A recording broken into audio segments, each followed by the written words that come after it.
Hello everyone, my name is Julia. On behalf of Cambridge Assessment English and Cambridge University Press, I would like to welcome you to the third day of our Cambridge Back to School conference. If you can hear me well, please put a plus in the chat box.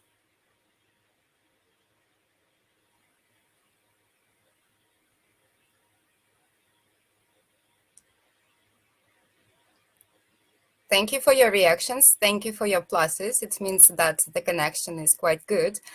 Thanks a lot. So this is the third day of our Cambridge Back to School conference. I hope you are doing well and you are ready for this day and for the new academic year. Today we have prepared some useful advice and activities about writing. So our presenters, Claire Barnes and Pablo Toledo, are going to speak about writing, and we have some great tips for you. No matter where you are or what your classroom looks like, we have the right support for you. We have everything you need to help you prepare and feel confident for your return to class. Whether you are teaching your classes online, blended, or face-to-face, we have a range of practical resources and tools for you. All our webinars provide you with information about our exams and cover different subjects, including effective teaching techniques and methods, tips to improve student engagement, and, of course, professional development to help you develop your career. Each session is presented by a Cambridge professional. So as I've already said, the third day of our conference is devoted to writing. And before we start, I have some tips for you. I'm sure you are already experienced, and this is not the first webinar you attend, but I see that there are some newcomers, new participants, so this is important to mention some useful information about the webinar platform we are using today. So we recommend to watch the webinar using Google Chrome or an official mobile app webinar. If you have problems with the slides, video, sound, please refresh the webinar page or reconnect to your internet network. Please be an active participant, provide feedback and ask questions. We have chat box and we have a special question box. So just a reminder, please be sure to type your very special questions in the question box. Hello everyone. Greetings from Moscow. Hello Russia. I see some participants from Armenia, Kazakhstan. Cute monkeys in the background. Yes, these are Cambridge monkeys, the symbol of our young learners exams. So these webinars will be recorded and the video will be added to our YouTube channel, Cambridge Assessment English Russia. Usually it takes us a couple of days because we need to convert the recording. I'm sharing the link to our YouTube channel, Cambridge Assessment English Russia. So please subscribe and you will get a notification about the new video. Your certificates of attendance will be shared with you within 1 week of the webinar. We only issue certificates to those who have attended our live sessions. So hello Kazakhstan, hello Moscow, hello Armenia, Armavir, hello Belarus, Krasnodar, Armenia, Russia. Welcome everybody, welcome. So it's 3:30 in Moscow and I think that it's time to get started. I'm happy to welcome the first presenter, Claire Barnes. Claire is Cambridge Assessment English presenter and a teacher trainer. Hi Claire, please start webcasting.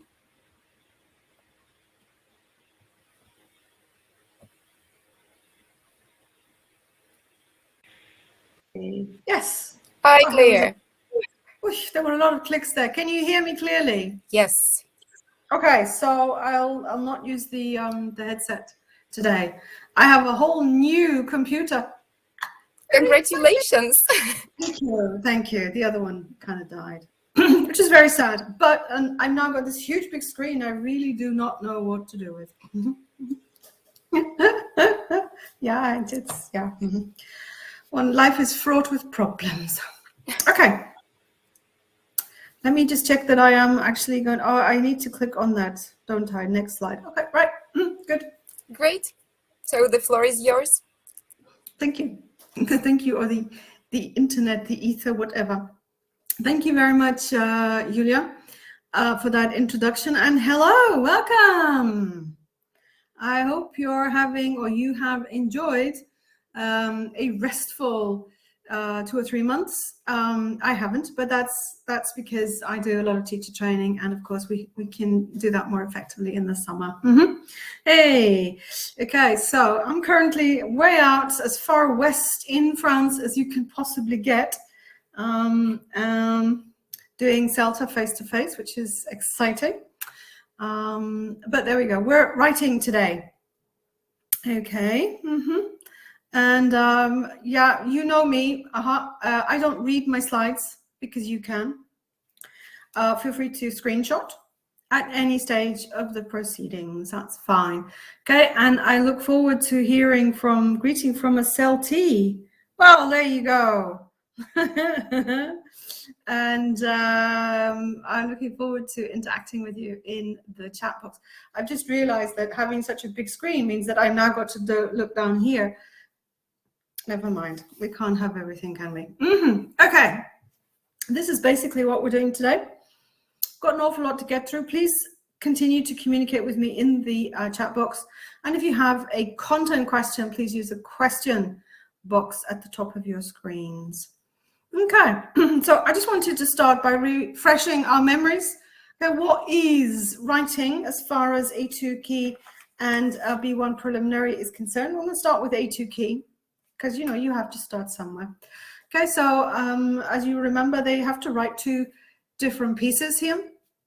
An email where they're giving a concrete context and told in principle what to write, and then the story, which is a little bit longer. So I'm sure we hi from BKC.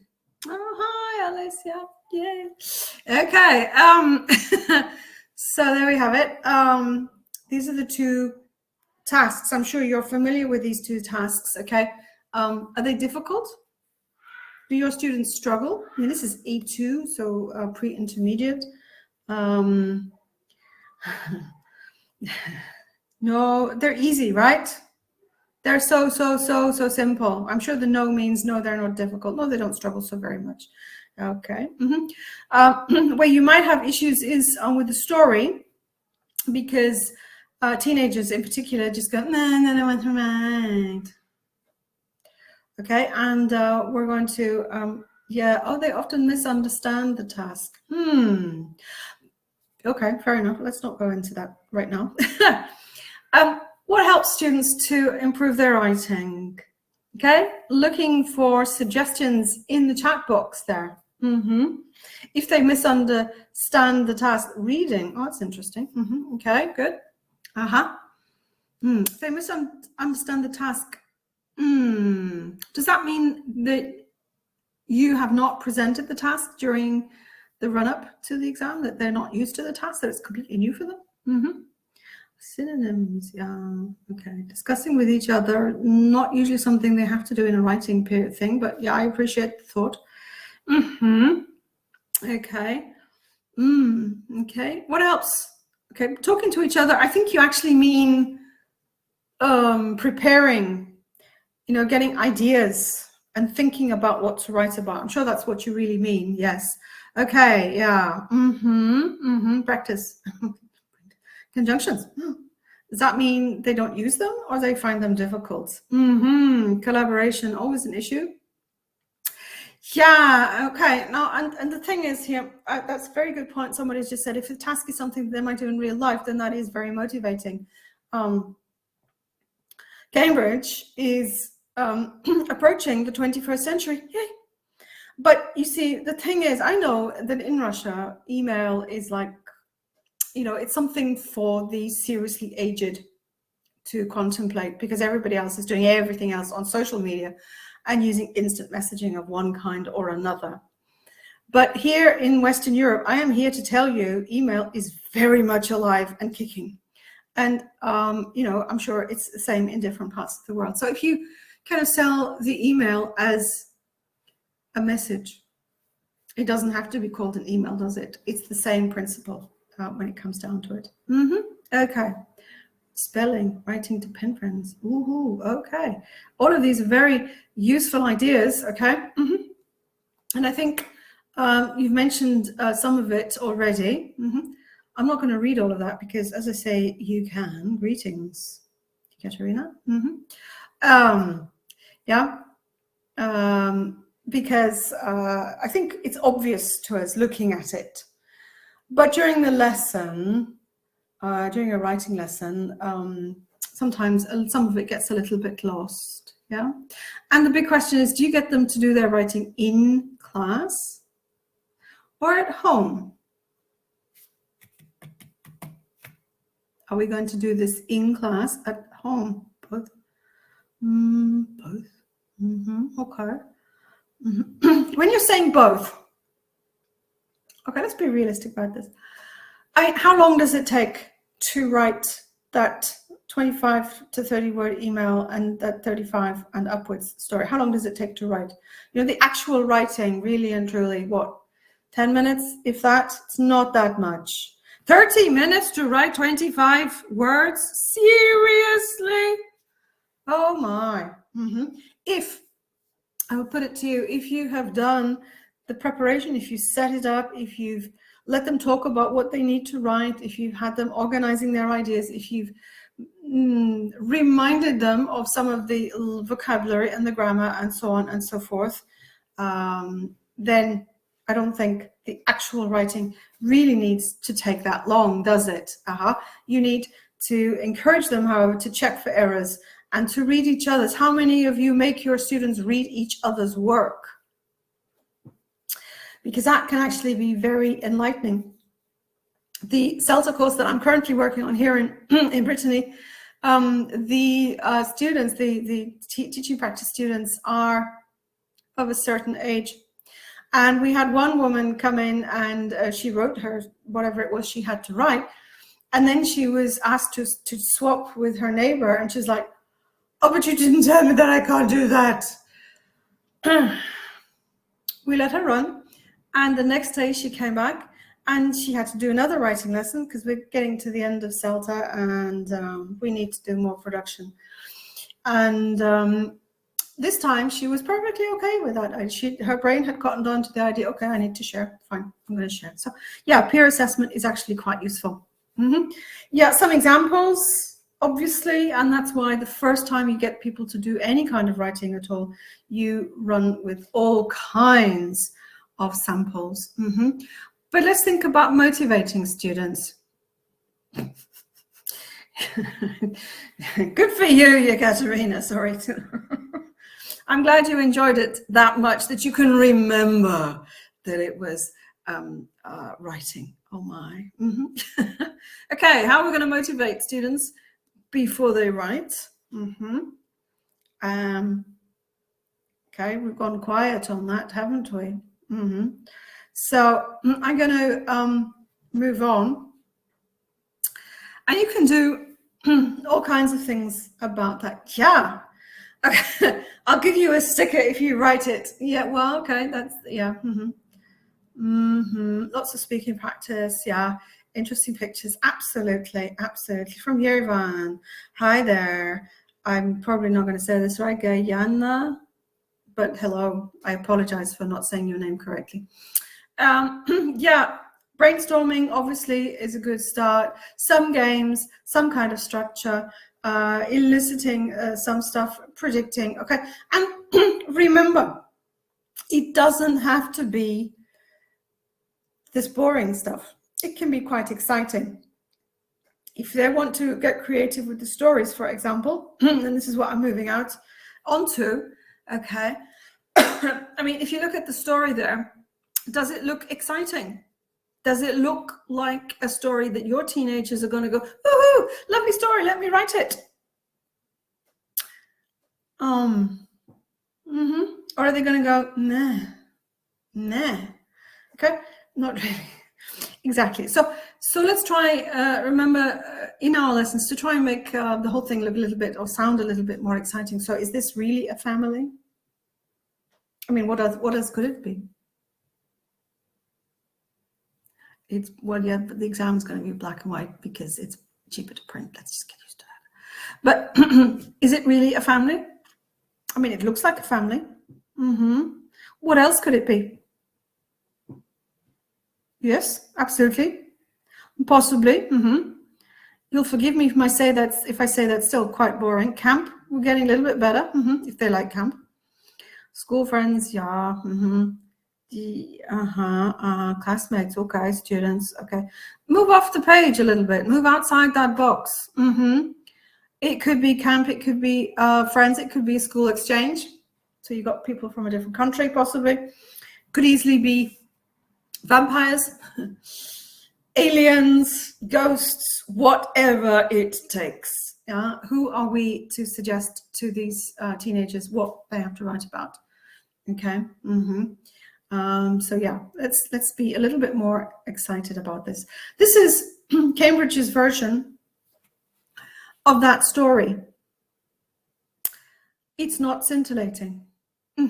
So in a minute we're going to change it, but first of all I think it's always useful to get them thinking. They're expected to produce a title. So what is the best title for this story? And I've seen one or two nice ideas, but I'm not sure that anybody's hit the right title yet. It's a very boring story. I nearly fell asleep when I first read it. Number 3, by which I assume you mean An Afternoon in the Park. And you would be, I think, absolutely correct. Okay, and clearly your teenagers might be a little distracted by the idea of swimming and by the picnic. But yeah. Okay, somebody's asked a question. Will it be okay if they write a story about aliens having a picnic? Yes, because when we say, okay, we do assess content, but we assess content in terms of, is this a story? Does it have a beginning, a middle, and an end? Is there something happening in the story? So, you know, the actual characters in the story, nobody is going to fail an English language exam just because they said, no, these are very firmly aliens. And they've gone on this picnic because they are trying to work out how to live like earthlings. Or these are vampires and they're just waiting for the sun to go down before they start eating people. Do you know, it's not that kind of a test. You don't have to be boring, you know, all the time. Okay, so having looked at that, yeah, obviously you can match sentences. So this task, you've taken a standard story and you've broken it down into sentences so that you can practice conjunctions to an extent. You can practice different types of sentences. So you've got so here and then, when they got there, and quite simply, and after they finished eating, and so on and so forth. So you're giving them already fixed phrases for their little brains to think about. Yeah. And at this stage, you can start changing things, can't you? So, oops, hang about. Oh my God, there we go. Wow, have I missed one? No, I haven't missed one. That's okay. Right. So here you've got part, again, the beginnings of those stories. So let's change it already. You can see I've changed it already on the screen there. When the family, stroke friends, stroke aliens, stroke vampires, stroke whatever got there. And if you leave the sentences open, you can encourage all kinds of endings to the sentence. It doesn't have to be particularly scintillating. It was a sunny day, so what? It was a sunny day, so the vampires went back to bed because they don't like the sunshine. Yeah, it was a sunny day. So the three friends decided to go, okay, fair enough, three friends. They're good, whatever, still quite boring. But yes, you know, they've got much, much more space to come up with their own story. And it's easier for them if you start them off and just let them finish the sentence, okay? You could have this going around a physical classroom on a piece of paper, and they would see what the person ahead of them, yeah, we're right. That's, yeah, we're pushing students to come up with ideas. Exactly, because otherwise they'll fall asleep. You can move the pieces of paper around, they'll see what the person in front of them has written, and they will try and continue the story in whatever way. And when you get to the end of the story, they will find that they have happily written hundreds of words. They haven't even thought about counting these words, and they've got funny stories, and that's what it's all about. Hi there, Ksenia from Donetsk. So, all things that you can do with your students, because we need to make it fun. Silly question of the day here. Are we counting words?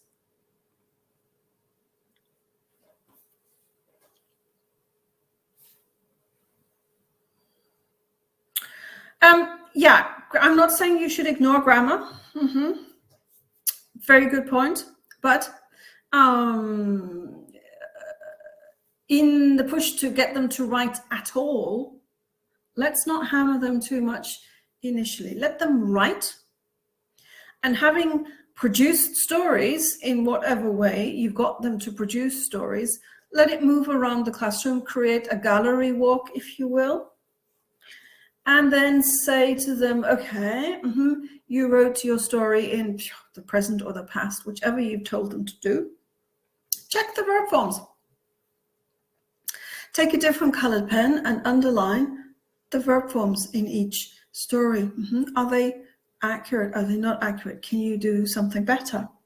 Or you could ask them to focus on the conjunctions. How many different ways of joining two parts of a sentence have they used, and have they used them appropriately? And I think it's important to get students already used to doing that kind of thing for each other, because in real life, forget in real life, when we write, okay, so in business or even creative writing of any kind, we write something, we send it to somebody else, and that other person will read and edit it, won't they? Yeah, it's always this kind of process. And so it's much easier for them. Yeah, as you can see on the slide right now, yeah, I've pared it right down again. Okay, and again, they can fill it in whatever way, shape, or form. Exactly. Eugenia, that's exactly, it's also a good idea, isn't it? Let me come back to this question. I asked a question about whether you're going to count words or not. And I the answer slipped by so fast. Sorry. Not really. Thank you, Galina. No. Oh, that's an interesting name. Do you Armenians have such interesting names? Can I just say that? We count. Oh dear, Rubina, why would we count? What is the upshot? I know if you're thinking about Russian state exams and presumably anybody else's state exams, apparently word count is very, very important. But if you noticed with A2 key for schools, B1 preliminary for schools, they've stopped saying you will write from that to that. They're saying you will write at least. And that's to encourage teachers and students to stop counting words. What is the big disadvantage of counting words?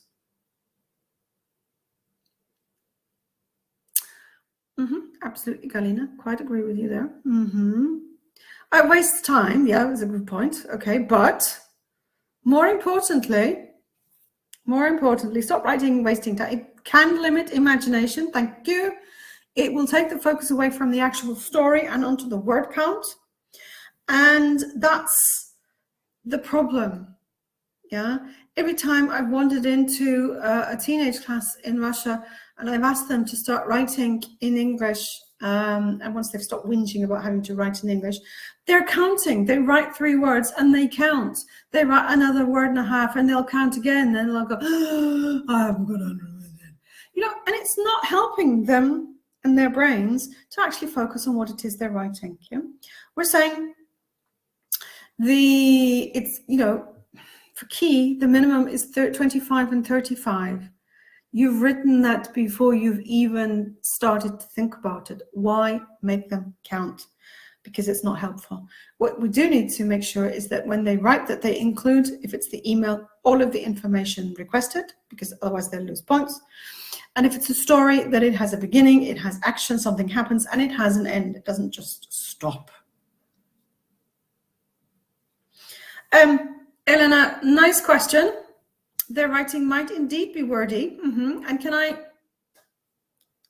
gently make the point that up at the higher levels, in particular C1 Advanced, C2 Proficiency, where you get a lot of teachers doing the exams, yeah, that becomes an issue, because it's amazing, a lot of teachers apparently cannot write clear, concise English, which is worrying. But I do not think that you need to worry about that at A2 or B1, because yeah, they don't have a great deal of time. And, you know, that's going to be the big limitation. So I think it's more important in the lessons, in the training, when they're preparing for exams, to focus on what they have to do, you know, producing a full text. Yeah. Okay. They have limited space. Let's not worry about FCE at the moment. That's a whole different thing. Okay. Now I'm moving on to assessment here. Cambridge Assessment English have produced a couple of new leaflets for each one for each level on the subject of how to begin to assess and how to use assessment in the classroom. Okay, so this is taken from that. Okay, and it's a really, really easy way to introduce the concept of assessment to your students, but actually it's also quite easy for us, isn't it? Because A2 key, we've got content, we've got organization, we've got language. They included every point. They answered the question correctly, yes or no. Really simple. Yeah. Okay. And I think that's quite easy for people to follow. But if we look at the full, this is basically the publicly available assessment, analytical assessment criteria for writing for key. Okay, and you can see it's in bands. 0 through 5. Just remind me, people, because you know I forget. Oh, it's one of my favorite places. Okay, just remind me, people. If we're thinking about the standard, what is the standard here? Is that a 1, a 3, or a 5? Because this is where you're going to start when you assess work. You look at the benchmark and you figure out from there, does it meet the benchmark? Yes. Can I go higher? Maybe. Can I go lower? Maybe. 3 is thank you very much, everybody. Good. You're ahead of me here. Okay. The 5, yeah, on this particular would already be the standard for the next level up. That's absolutely correct. I'm very pleased to hear that you're doing so well on this. Okay. So yeah, to get a straight band 3, the piece of writing must 100% fulfill all of the criteria on the band 3. So if it's a band 3 in content, yeah, we can say target reader is on the whole informed, yeah. But we can then go back to basic vocabulary of isolated words and phrases. Is that going to be a band 3 in total? Or is that going to finish up a little lower? Yeah, so I think you'd have to think about that. Okay, so it might be a band 3 for content, but it might only be a band 1 or even a band 2 for language, for example. The bands in between are there for us to use, so just let's use them. Okay, I hope everyone has screenshot this, because now bearing in mind the time, okay, we're going to have a look at an email. We're going to try and assess this email, okay? So this was the task, just to remind you of the task, okay? And this is a candidate's offering. Take a few seconds to read, consult your criteria, and tell me for content, organization, and grammar, vocabulary, language. So you should be putting 3 numbers into the chat box. 3 numbers into the chat box. Content, organization, language. I have lots of 2s coming in here. Not quite sure how a 2 figures with, but I think people are still reading. Yay. So we should have three numbers coming into the chat box. They can come in together. So if you think it's 333, then that's what you're typing. If you think it's 323, that's what you're typing. If you think it's 345, that's what you're writing. Okay, thank you, Margarita. Okay, lovely. Okay, 3. Wow. Okay, 233. I'm so happy to go and join because I want to buy new football boots. What time do you want to meet your house at 11 o'clock? Okay. Where you want to meet your house? Time 11 o'clock. What you want to buy? Football. 3 content points. People, 3 content points. Can you understand it? Yes, you can. Okay. 555. What is there not to like? Thank you, Anna. Very close. Lovely. Xenia also. You people are mean. Seriously, guys. Mean. Okay. Thank you, Maria. Okay. Yeah, seriously mean. Okay. Remember, content. All the points covered. Is it readable? Is it reasonably well organized? That's all I need at this level. I know your teachers are going, oh, but that's not good enough. And oh, but there may be one tiny itty bitty little error somewhere. Or oh, they haven't actually written a whole expose about blah, blah, blah, blah, blah. Asha, seriously, get over yourselves. Come on. Let's try harder, shall we? Have another one. Okay, there's another one. Same task. It is good. Absolutely. Quite agree. If there's no name at the end of it, jot your details. Thank you, Maria. That is the point. Damn, you're way too busy looking for mistakes.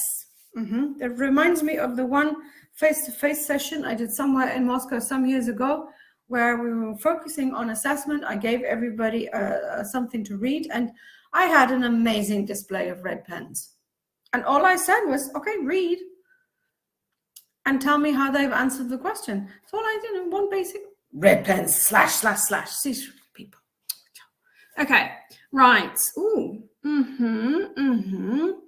Okay, not looking at criteria, Margarita. Okay.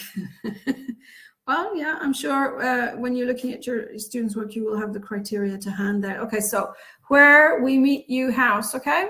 So we've got a place. Not altogether clear, we do have a place. What time?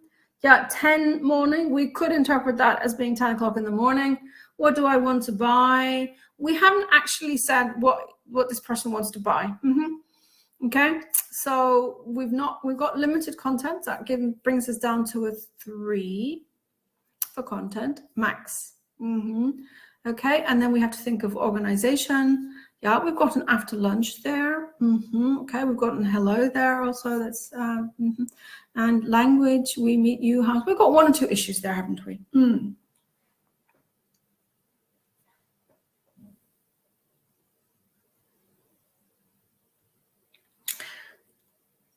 So we're not doing too badly. 312, and I've got lots of 322s there. Irina, very good, very good. Okay, 233, Margarita. Seriously, there is content. Okay, you're kind. Okay, there we go. Right. I'm going to move on quite quickly because I know I'm running out of time, and I'm going to move on to. We're looking at B1. Okay, and I've got a bit of a Padlet because somewhere along the line, hang about, I had a slide somewhere. Okay, this is the slide somewhere. What makes you laugh? So for B1, we're already expecting a little bit more. We're expecting, I think it now says at least 100 words or some such nonsense, whatever. Okay, and here, what makes you laugh? And you were telling me that your students don't actually know what to write some of the time. So into the chat box, there has now gone a link. Can you please follow the link while I try to figure out how to share screen? Chrome tab, that one. There we go. Okay, I hope everyone can now see this.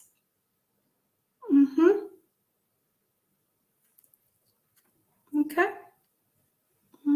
So you can see what's happening. Yeah, off you go. Off you go. The white cross on the yellow, on the red circle down the bottom of the screen means you can write. The blue is the question. You have 2 minutes to get yourselves on the screen, as many as possible. You can write your own post or you can add a comment. And while you're doing that, I'm just going to be talking, but please keep writing. So here, your thoughts sometimes nice. Okay, so here, it's just basically a nice way of using Padlet to generate ideas. You can use Padlet also to do the actual writing. And I've done that before. I've had CELTA candidates do that before, and it's worked out very well. The good thing about Padlet is that you can use the app on a mobile phone. So you just basically, you can create it yourself, either on a mobile or on a laptop, and you just share the address, make sure it's open for editing. Okay, a handsome man with a sense of humor makes you laugh. Interesting. Okay, right. Hilarious jokes from one life, absolutely. And you can see that it's basically fairly anonymous. Yeah, unless you happen to be registered with Padlet, in which case Padlet will go, oh yes, we've seen this person before. But in general, it's anonymous. And I think that is a very, very good thing, particularly when we're thinking about teenagers. Teenagers are quite sensitive little creatures, aren't they? And if they know that nobody can really tell who's written what, I think it's easier for them to write initially. If you're going to use it to write for the actual writing task, as in you want them to produce the whole entire article, then clearly you would set that up a little bit differently. And you might also, your cat, oh, we've got cats. Okay, wow. And I think it is useful in many different ways. Another good reason to use Padlet is, yes, it's available, it's free, everyone can use it. I think there's a maximum of something like 5, but you just keep regenerating the Padlet. You just keep changing it, clearing it, and starting again. That's really, really easy. And you have, if not a hard copy, at least a saved copy.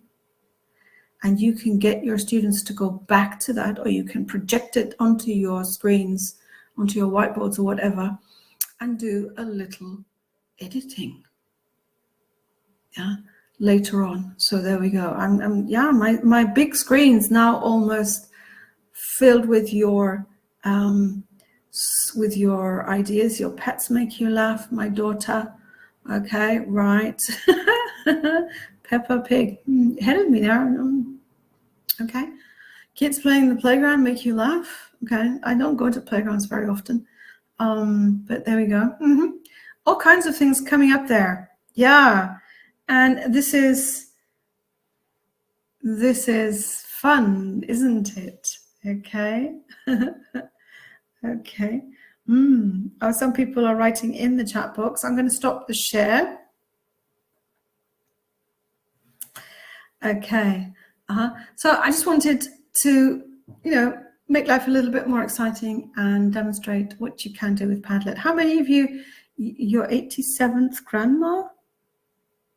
How many grandmas do you have? You have an 87th grandma? Natalia, that is impressive. I'm not sure whether that I would, laugh necessarily. I think I would be going like, oh.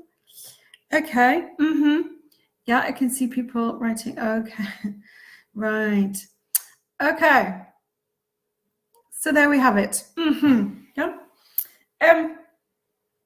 So just to revise or refresh our memories, for B1 preliminary for schools, they still get to write an email. So this is the good thing now about Cambridge assessment, is that they've basically created the same writing tasks, not just writing, but we're looking at writing all the way from the very low levels to the very high levels.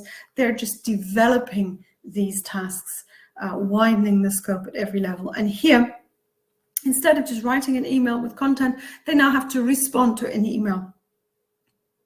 And there are points here. Yeah. Okay. So it tells them that they think this is a wonderful idea. It tells them they have to explain what they would prefer, whether they prefer to be in the classroom or in the park, because otherwise they would just say, I'm happy in the classroom. It says explain, so we're expecting them to say, well, I am happy to have a party in the classroom because it might rain in the park. Whatever, And in part 2, they have a choice. They can either write the article or they can write a story. And again, Cambridge is looking at this because apparently kids and teens become less likely to want to write stories as they grow older. And I mean, certainly a lot for boys, it seems to be, oh, I can't possibly write a story because that's like for girls, which is interesting when you consider how many of the world's highest paid writers are men. But okay, it's teenagers for you, wonderful creatures. Okay, right. So yeah, you need to think about the process. You need to help them to answer these questions, okay? You can't just expect them to, your friends and your dears, I wish I meet you tete-a-tete. You might not be so excited. Okay, right, and the word functional here is important. As anyone who's ever done CELTA will know, functional language, although called many different things, is very important because we don't write in words. We speak in phrases, we speak in chunks, and we speak in different chunks depending on the context. And we call these different chunks functional language. Other people call them sub-skills of writing, and yes, they are. But we write in chunks. And that's the idea. So we've got to think about when we teach, we need to teach chunks, and we need to teach chunks for different situations. So a lot of functional language is for speaking, but some of it is also for writing, isn't it? We need at this level to start thinking about opening and closing conventions. So dear class, dear Mrs. Lake in this case, yeah. If it's informal, probably hi. And at the end, reply soon. If it's informal, then you might go best wishes or all the best or whatever. If it's more formal, possibly regards or kind regards, best regards. Okay. So, and the problems occur when students are not given this kind of language or not given this awareness. And that's our job, isn't it, really? Yeah, it is similar. Somebody's just right. It is similar back. Well, I think you find, back in 2003-04, yeah, I think you'll find that B2 First has gone through various, improvements or revisions since then. And the email has now been pushed into one of the options in part 2, but it's still there. Okay, so moving on very, very quickly, because I know, Julia, that I am running late. You don't have to keep telling me that, but I know that. Okay, looking at this, again, this is taken from the brochure. about assessment and using assessment in the classroom. Okay, and it just makes it a little bit easier for your learners, your teenagers, to approach. Okay. It's still using lots and lots of long words, but well, hey, why not use it in the classroom? And I have got the full scales. And you will notice, you have already noticed, I assume, that we've added. Okay, so we've got this communicative achievement coming in, which we didn't have at A2. And communicative achievement, lots of people struggle with that. So let's go backwards a little bit. Okay, communicative achievement. Okay, it's appropriate, as in, if you've been asked to write an email, it looks like an email. It has a greeting at the beginning. It responds to the previous email. It has the content required, and then it ends as you would expect an email or a message to end. You don't just stop, do you? If it's a formal email, and at B1, most of it is semi-formal, then it has the right style. It's using the right words. It's the right register, if you will. So if you're writing to a teacher, for example, to use that last task, would you say to the teacher, you know, yo, fab, wonderful, blah, whatever. I'm not a teenager. I don't know what they say these days. But would you write like that, or would you write in more standard language? And that's the difference in register. Okay. So I'm asking Julia if I have time quickly. No doubt she'll stop me. Yes, thank you. Just okay. The rubrics you want to, okay, go on, there you have it. This is available in your local Cambridge Assessment English handbook. Okay, these are the official, well, the publicly available scales. Okay, there we go. So this was the task. Okay, this is your first story. Okay, so if you could have, you know, a quick look at that. Remember, you want 4 numbers in the chat box: content, communicative achievement, organization, and language.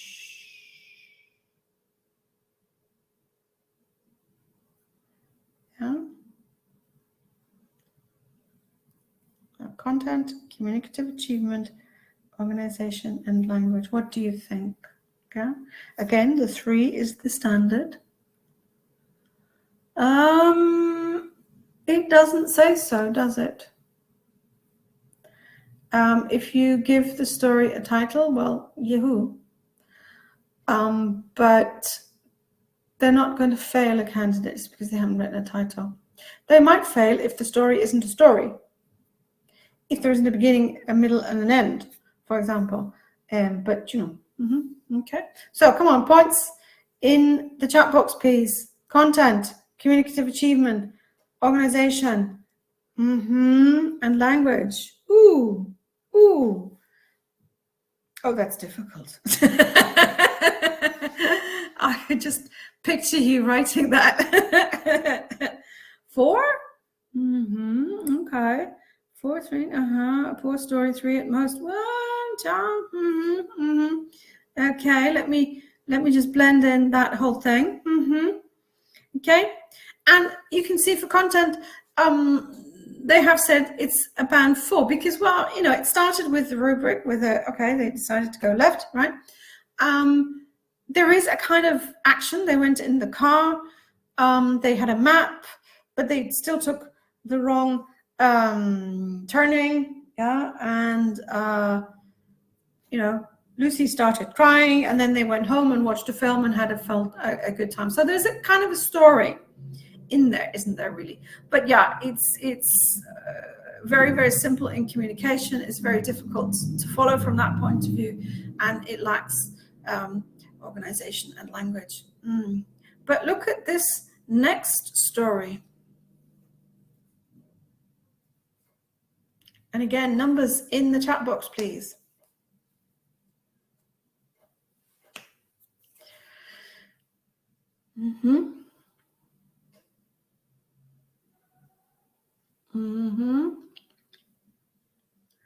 Well, because there was content, Rubina, we've talked about it. Okay, for this new one.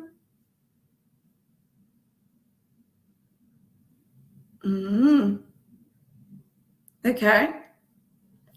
Yeah, think about it. Is there a story here? Yeah, he's taken the sentence as whatever, and he said he wants to do this, and then he got lost, and then he spent a week in the forest, and it was all not very nice, and then he got himself out of it again, and now he's not ever going to go back there on foot.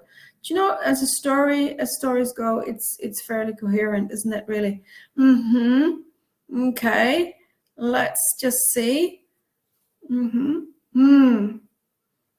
Okay, some people are getting very excited here, but yeah, it's a fight for content, because clearly it is a story. It is, you know, you can follow it. It has a clear structure as a story. Yeah, it's fairly appropriate. It is a simple storyline, but it works as it suggests. There's a limited collection of conjunctions and ways of connecting two sentences together. Yeah, we've got a but, we've got a couple of buts, in fact, and that's a bit limiting, isn't it? We've got 3 buts, we've got another but, okay. And then we've got here, on ships, by trains, by, I think that's supposed to be planes. And you can't end a list of things with just a comma, can you? So there are issues with the organization, which is why it's only a 2 and not quite the standard for this particular level. But the language otherwise, yeah, it's not perfect, but then we're not expecting perfection. We never expect perfection. And so that's why it's a standard. Remember, your standard, your benchmark is always a band 3. Right. So just a quick jog through some of this. This is the website. So you've got all kinds of things for students to help them improve.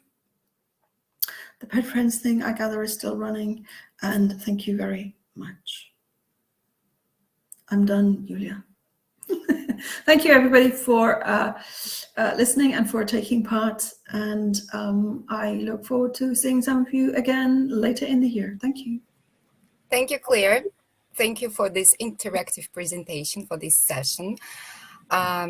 Thanks, that was really great. I see these nice comments in the chat box. Great feedback from the participants. Thank you.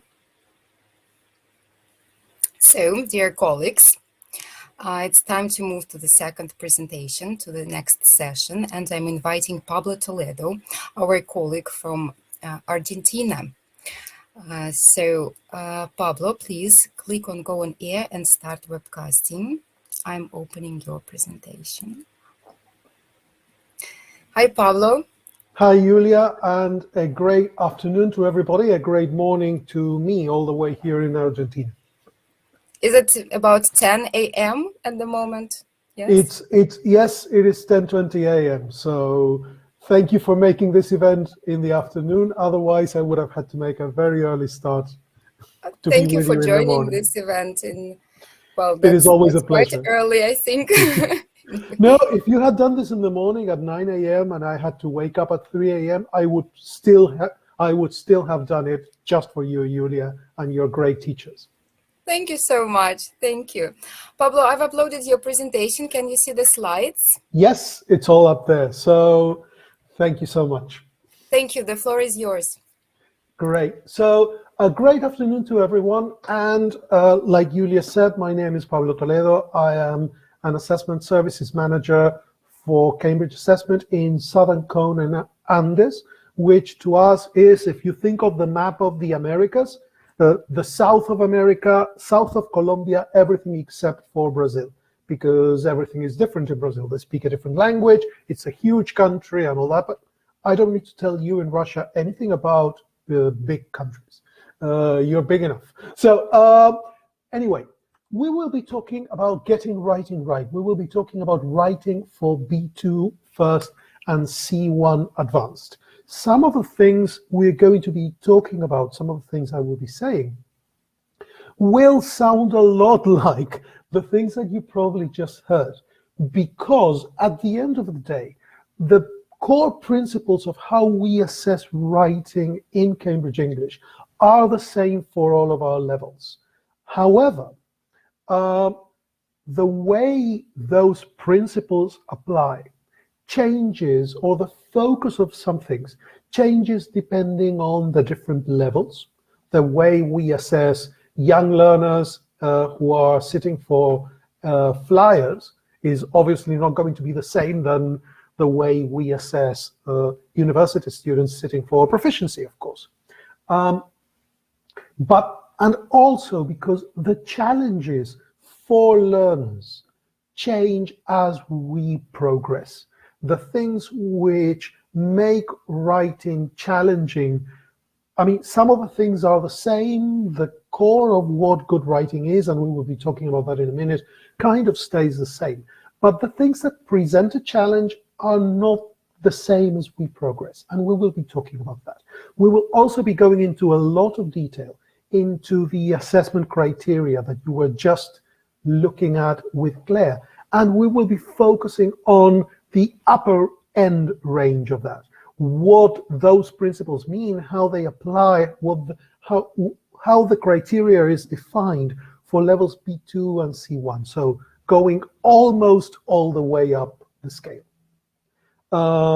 Life is a challenge. I couldn't agree more. Let's, without further ado, let's see. Let's begin with something for you in the chat box. Our big first question is going to be, what makes writing good? And I'm giving you here 5 options. A, the reader understands the message. B, good spelling, correct grammar, and clear punctuation. C, a clear connection of ideas. D, register. Or E, all of the above. So, what do you think? I am seeing lots of E's, lots of E's. Some I see, it's pretty much E all around. I saw a B somewhere in the middle of that. But I think we have a consensus that E is the way to go. I see an A here, that the reader understands the message. A and C, the reader understands the message and a clear connection of ideas. So I think we can, however objective we are in our assessment of writing and speaking, I think there is some subjectivity. Irina says we will be talking about that, and we will be talking about how we manage that when we talk about reliability. So I think we've got a lot of, we have a lot of E's, mostly E's. C seems to be popular, a clear connection of ideas, and definitely a clear linking of ideas helps. Good spelling, B also has some winners, and we are teachers, so we have a natural tendency to think that because we focus so much on accuracy, correctness, what in Cambridge we call control of the language, those things matter, and they do matter, and they matter a lot. However, accurately, good English that makes no sense still makes no sense, even if the spelling is good, even if the grammar is good. So at the end of the day, what really makes good writing is kind of a balance of these 4. Yes, definitely that the reader understands the message. Some people chose A, and A is super valid.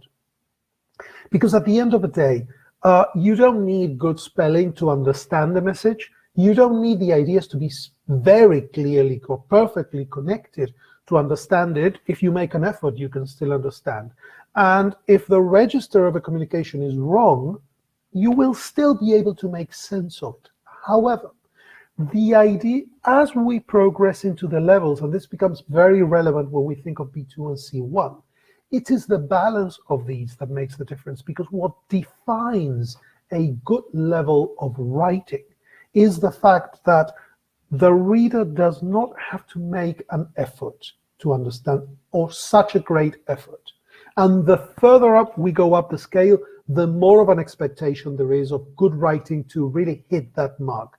Good writing at, if we think all the way up to C2 level, which we're not going to discuss in detail today, C2 level is defined by writing that makes a great impression, that is appropriate for pretty much any kinds of context or a very broad range of contexts, and which makes a good impression.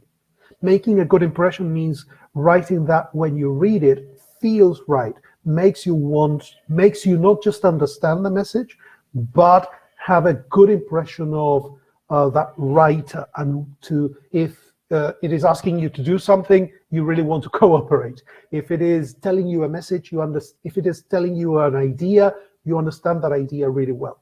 And the further we go up the scale, the more it is about the balance. If we are looking at lower level writing, say A1, A2, B1, just having something that is correctly written with kind of clear ideas, clear enough that you make sense of them, and that with effort you are able to understand it, is what describes those levels.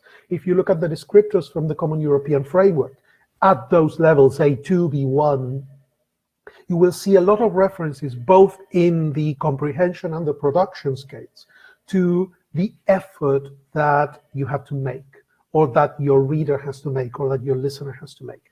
Those references to the effort disappear when we go up the scale. So it is all about balancing these. And this is why, actually, each of these criteria, A, B, C, D, is reflected in some way in the different assessment criteria. And this is why in Cambridge English, we do not assess based on a single impression mark.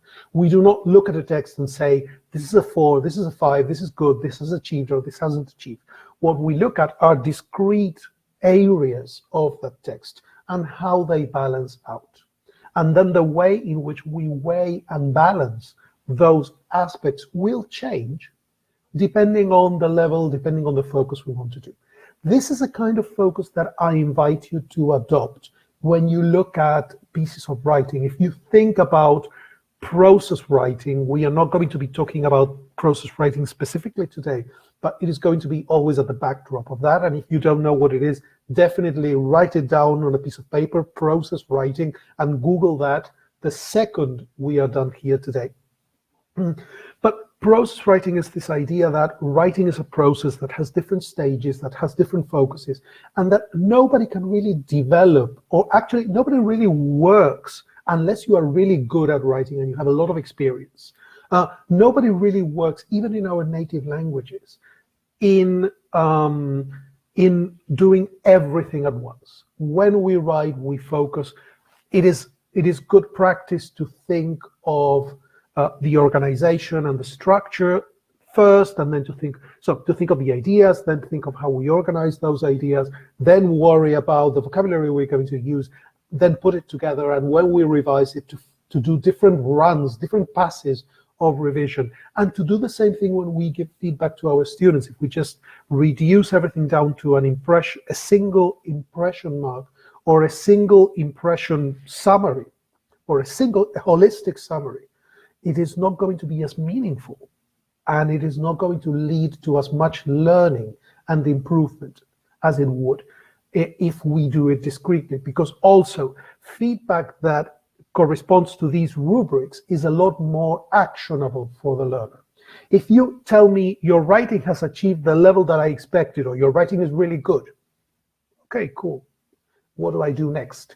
Now, if you tell me your writing is good, you have great spelling, great grammar, great punctuation, your message is easy to understand, but your register was a little bit more informal than it should have been. Okay, that gives me something to improve. That gives me something concrete that I need to work on. It doesn't just tell me write better.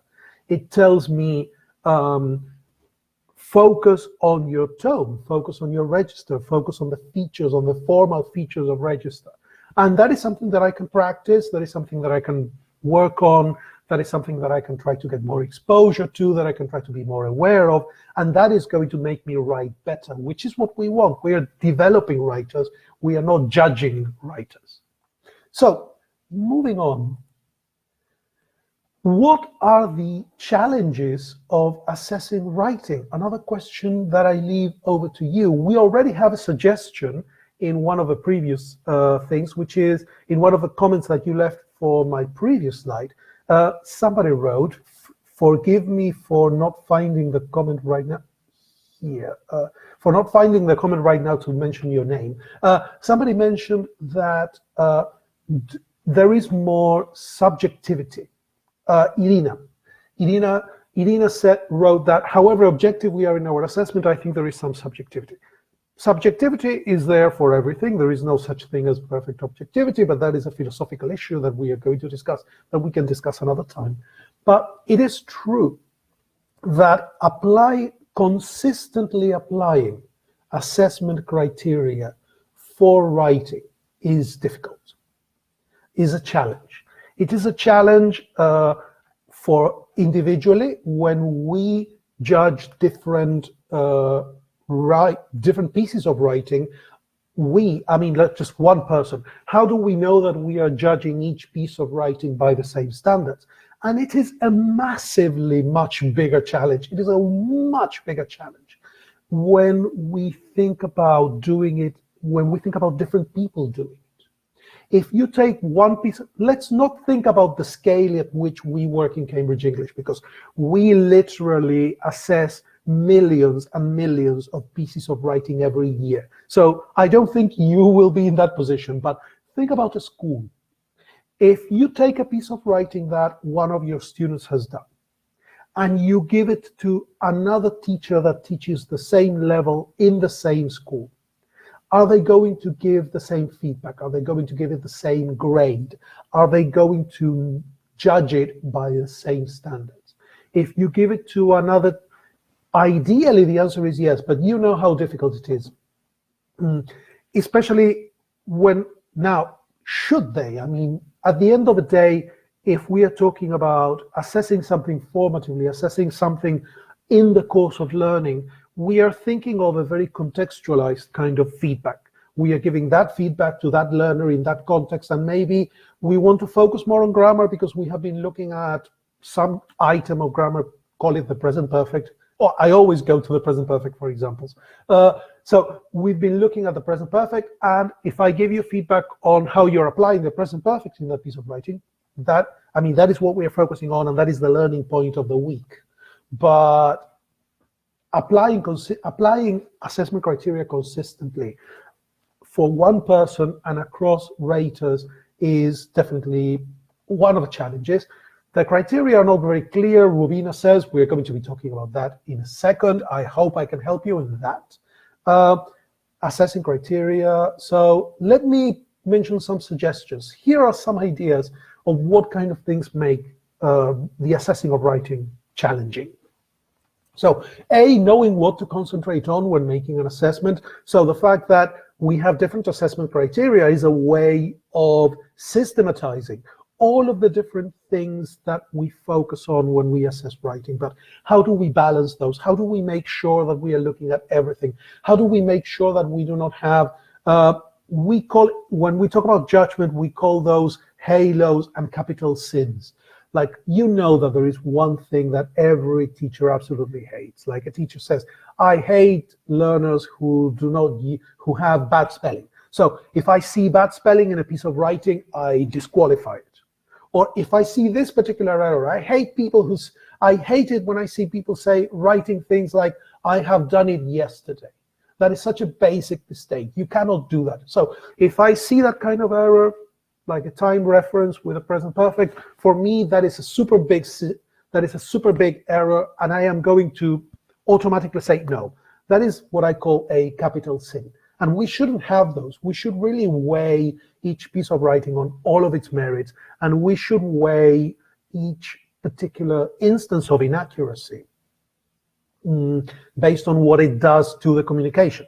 We shouldn't be thinking like, oh, it is a bit like judging people only by, I don't know, if you don't like people wearing, I don't know, who wear their shirts untucked, and I see someone whose shirt is untucked, so untucked like this. If I see somebody doing this, and I say, oh no, that person is horrible, don't hire them for the job, get them out of my house, I don't want to see you ever again. We shouldn't be doing things like that. It's just bad. Now, the other thing is halos. When we see somebody who who gets those things right, and we say, oh, look at his beautiful spelling and grammar. It doesn't really matter that he makes no sense in the writing, but look at his grammar and spelling, they are so good. That is a halo. There is one thing that is, oh, this is so good, and I care so much about this particular aspect that I am going to overlook all of the other things that this speaker has got wrong. That is just as bad. So halos and capital sins are equally bad. And the good thing about focusing on assessment criteria and focusing on a system of assessment criteria is that having the different criteria forces you to think of all of those aspects. Now, another challenge is giving meaningful and motivating feedback to the learner. How can we give a learner feedback that is not going to make them feel awful about their writing, that is going to be actionable, that is going to give them concrete things to focus on, that is going to, and at the same time, should we hold back when we see a piece of writing that is wrong in so many levels? Yeah, I can tell you there are some problems with the organization here, but your spelling is bad, but I am not even going to mention that. Should I be doing that? How do I do that? So that is a much greater challenge, and there isn't a right or wrong answer for that. So I am not even going to try to give you an answer for that, because actually that depends on what is meaningful, what is not. The things that we, managing the feedback and managing what feedback does is ultimately what, yeah, if you ask me, depending on the day you ask me, I would say, today I am tempted to say in a Vygotskian style, and just because I am speaking to Russian teachers, I feel very tempted to express my inner Vygotsky, to say that managing feedback and that aspect of the communication between teacher and learner is the single most important aspect of teaching. That teaching is about being that adult, that expert in the room that learners have a meaningful interaction with. And managing their feedback in that interaction is the core of teaching. So it is a very, very big thing. Knowing how much correction to give the learner, absolutely connected to that. Encouraging learners to peer or self-assess their writing. At the end of the day, we are training learners to be good writers on their own, not just when they have a teacher next to them. Then encourage using clear descriptors, which using a system of assessment criteria is definitely going to help you with. But if you don't use Cambridge's, if you use another one, or if you use your own, just make sure that you have them. And applying standards accurately and consistently, the big issue of the objectivity, subjectivity, and all that. But let's look into different aspects of that and how they apply. So and that brings us to two massively big assessment words, which are the single biggest concept in assessment, which is validity. So basically, when we think about how we teach and assess writing, we need to think about how writing works in real life. And I am summarizing and simplifying things a lot, but there are three main things that we need to bear in mind when we write. We need to know what we are going to say. We need to know how we are going to say it, and the effect that our message will have on the reader. Everything is kind of connected to these aspects in some way. What we are going to say is basically having an idea, structuring it well, is about linking and all that. How we are going to say it links to how we organize it, how we structure it, all of the formal aspects, if you want, all of the technical aspects. And then thinking of the effect that it is going to create, the effect that we want, forces you to also think about register. So, because we may have a good message, but if we express it in a style that is too casual, or too formal, or too academic, or not academic enough, it is going to create the wrong impression. Think of a doctor coming into a room and telling you, hey, dude, I think you have this disease, and you're like going to be ill. Then, yeah, at the end of the day, he's telling you you're ill. But that style, that register, the kind of the delivery is is that giving you a lot of confidence in that particular doctor and the fact that they're giving you, I think you have the coronavirus and we're going to put you in the, we're going to give you this vaccine and then there is like this treatment. I mean, I think this gives you a sense of why register is so important. Would you trust that treatment with that particular doctor? Now, which brings us to thinking of all those things makes you understand a lot more what we need from a writing task and what kind of things we need to tell our learners to focus on. So here we have a sample writing task from B2 first. And you can see here that we have a prompt. And below that, there is a continuation. It tells you in your English class, you've been talking about different people, what different people can teach each other. Now your English teacher has asked you to write an essay, write your essay using all the notes, giving reasons. And then it is in the notes, you have a title, and then it says, do you agree? And then the notes, it is write about, and it gives you 2 points, technology and the environment, and a third point that you have to contribute. So look at all the things that this is telling you. This is giving you a context. In your English class, you have been talking about what different people can teach each other. It is giving you a target reader, your English teacher. It is giving you a text type, which is an essay. And the essay in B2 has been very controversial. We introduced an essay in B2 in the 2016 changes in the update. It used to be more like a B2, C1, C2 feature because academic writing and argumentative writing is the core of C1, C2 writing. But it is also important for B2, and a lot of people are taking B2 with the idea of moving on into university. It is a level that people do, and at the same time, the idea of being able to make an argument and to present it is very important and very meaningful and relevant for writers at this stage of their language use, which is why we have that essay in there. So it is telling you to do an essay, and it is giving you a topic. It is telling you teenagers are too young to teach each other people about anything, to teach other people about anything, and it is giving you more.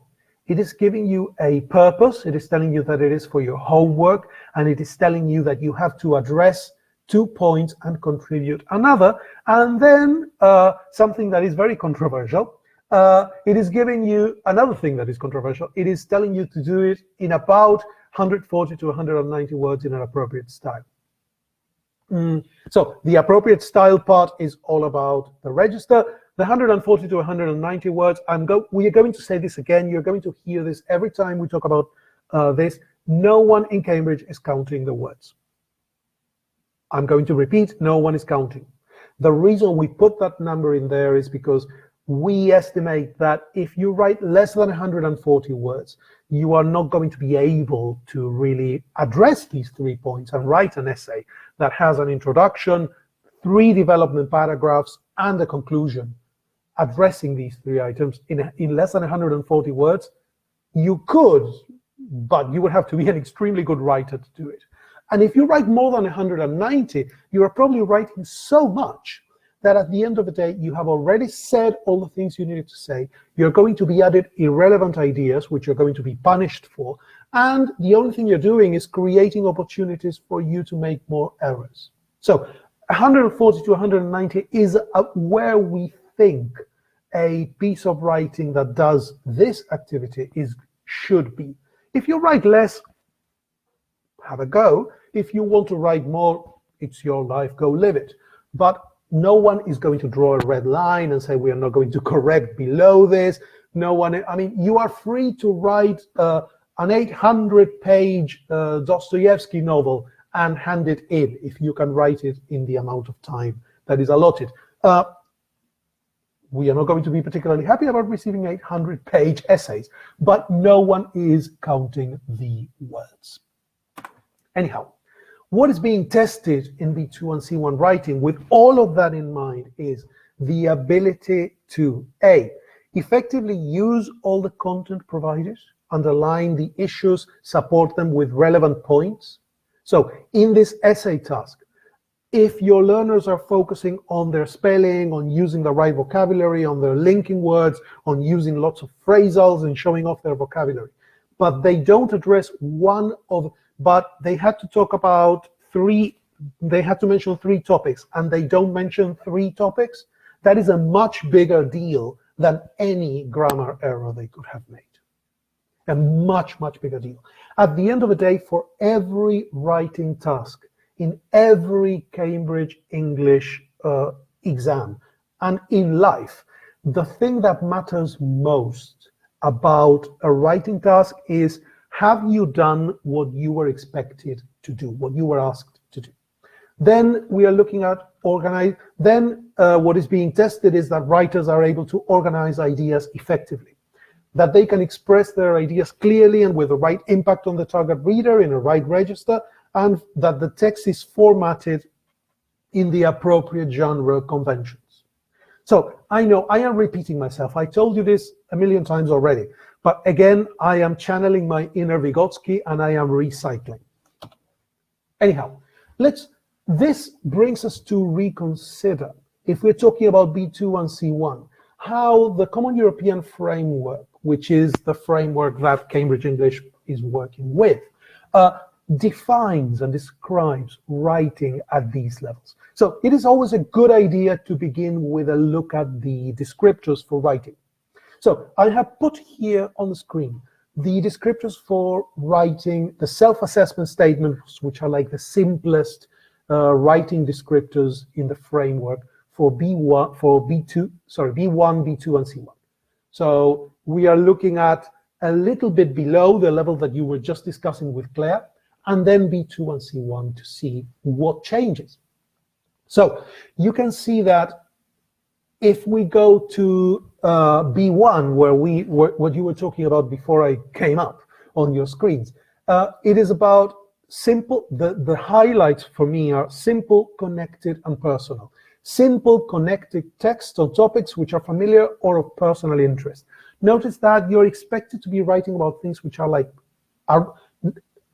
immediate to you, which are like close to your experience, which are connected to your real life. Simple ideas. You are expected to write connected text, but there isn't much of a great expectation of that. As you move on into B2,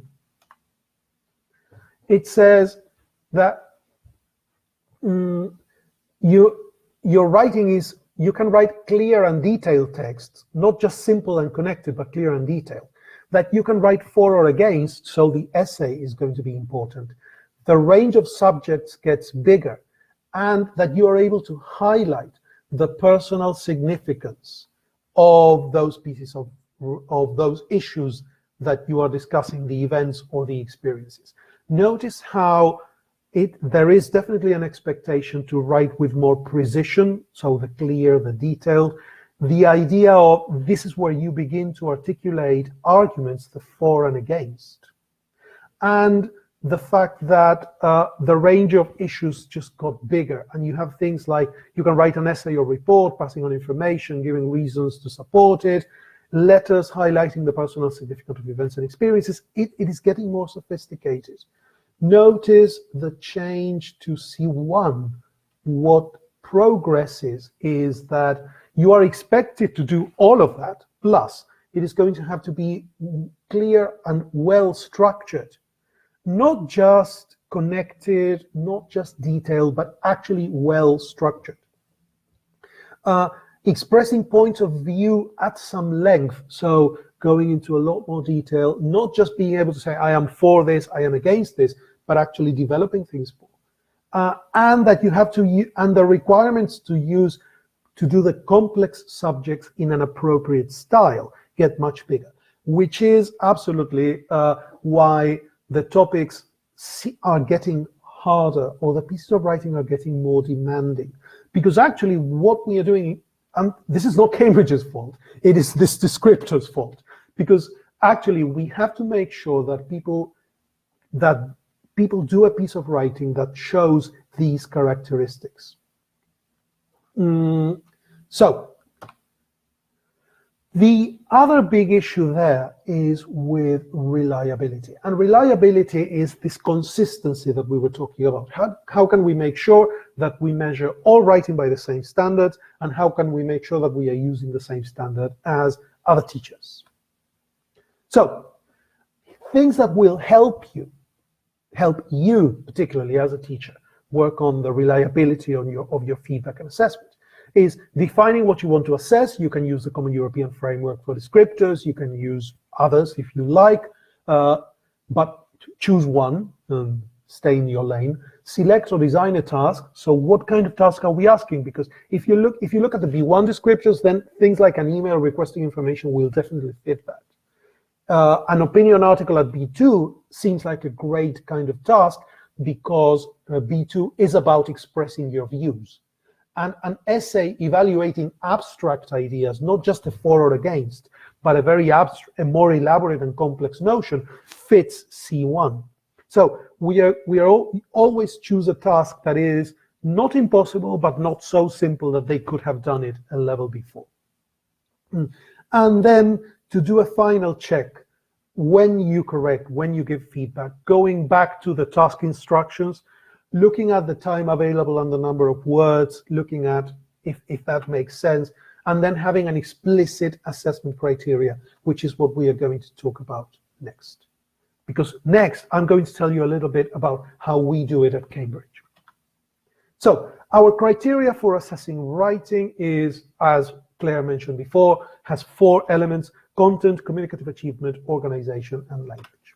So content is how well the candidate has completed the task. Communicative achievement is how appropriate the writing is for the task. Organization is how the candidate puts together the piece of writing. And language is where the vocabulary and grammar come into play. Let's go into a lot more detail into each of these. So what does each scale focus on? Content, how well they have fulfilled the task. So the content elements are addressed. In the case of the essay we were talking about before, they had to they had to give a for and against opinion about whether teenagers can teach each other stuff. And then they had to mention 2 aspects, and then they had to contribute a 3rd. So had they written an essay? Have they talked about that? Do I know if they are for or against it? Have they addressed the 2 topics? Have they added a 3rd one? If my answer is tick, tick, tick, good. Content is there. An example is, so for example, if you are expected to provide an example, have you provided an example? It focuses content, the content criteria focuses only on the task requirements. So if they have asked you to talk about 2 topics and include and mention a 3rd one, and you have written 6 topics, I'm sorry, that is not going to have great scores for content because we asked you for 3, we didn't ask you for 6. So this is another problem with writing more than the suggested number of words, because when you write more than 190 words for that essay, you're probably going to start talking about a 4th, a 5th, and a 6th topic, and you are going to get punished for doing things that the task didn't ask you to do. So, communicative achievement. How appropriate the writing is for the communicative task. For example, is it the correct genre? If we ask you to write an essay, is it an essay or an email? Is it the correct register, formal, informal, academic, etc.? Focuses on the communicative, social linguistic requirements implied by the task. If you're writing an email to a friend, it needs to feel like, and it needs to be appropriate as an email to a friend. It's not, if it reads like an essay, it may be doing all the things in the content area and the accuracy may be there and all the other things could be correct, but the communicative achievement part was not there because it was not an appropriate text for the context. If you are a reader and you read the text, you're thinking, what is wrong with this guy? Then organization, how well the text is put together, how coherent a piece of writing is, how ideas are linked. And the expectation for how ideas are linked changes depending on the level you're thinking about. If you are thinking of a writer at a kind of A2 maybe B1. B1, if you remember the descriptor, it talks about connected text. So at B1, just using words like and, but, or is okay, is enough. It does the job. If you are getting more elaborate, as we move on, especially when we go into B2, C1, as a writer, you are expected to use much more sophisticated ways of organization that include things like linking words, but that also address things at the sentence level, at the word level, at the pronoun level, at the textual level, in the organization of paragraphs. When you're writing an essay, for example, do the paragraphs have a topic sentence? That is organization. Are the ideas structured into introduction, topic 1, topic 2, topic 3, conclusion? If you don't do that, that is not an essay. Oh, really? But or and, says Ekaterina. At A2 level, that is enough. If you are using but, or, and at C1, you are not going to get great scores. And if that is the only thing you use, you are definitely not going to pass. But anyway, then the next topic here is language, last but not least. So how correct it is lexically and grammatically, the range and the control of grammatical structures. So actually, if you think about tenses and prepositions and all of that, that is actually one aspect of one of the criteria. We shouldn't forget about it. It is definitely there. Pablo Toledo is never going to say that accuracy and grammar and range do not matter. Absolutely not. I'm not that. I am very much on the side of teaching those things and working on those things. However, it is one aspect of one of the things that make a text a good piece of writing. That's true. You can get it wrong and still get the text right. You can get it right and still get the text wrong. So it is one aspect of one thing. So a little bit more about each of these. What are we looking for in content? Let's dive even deeper into that. So A, responses that have covered all the required elements correctly, that have developed the elements that require development and contain no irrelevance, should receive a 5 in content. That is a 5 for content. You have done all the things that were required, you have developed the elements that you needed to develop, and there is nothing there that is irrelevant to the task. And responses are marked down if there is incorrect information, if there is irrelevant information, or if you were asked to develop an idea, for instance, to contribute a new idea for your essay and you didn't. You were asked to give your reasons to be for or against something and you didn't give them. That is going to mark down for content. Communicative achievement. What things will help you or harm you for communicative achievement? How do we do it in Cambridge? And by the way, the things I am showing you are taken and selected and adapted from some of the training materials that our raters for writing get. So this is the official truth. This is the truth of how we do it. Then there is a lot more. I am not giving you the secret sauce, but I am giving you some of the ingredients. So communicative achievement. Are the conventions of the communicative task followed? If you were writing an essay, is it an essay? If you were writing an email, does it have an addressee? Does it have a sign-off? Does it have all the things that it needs to have?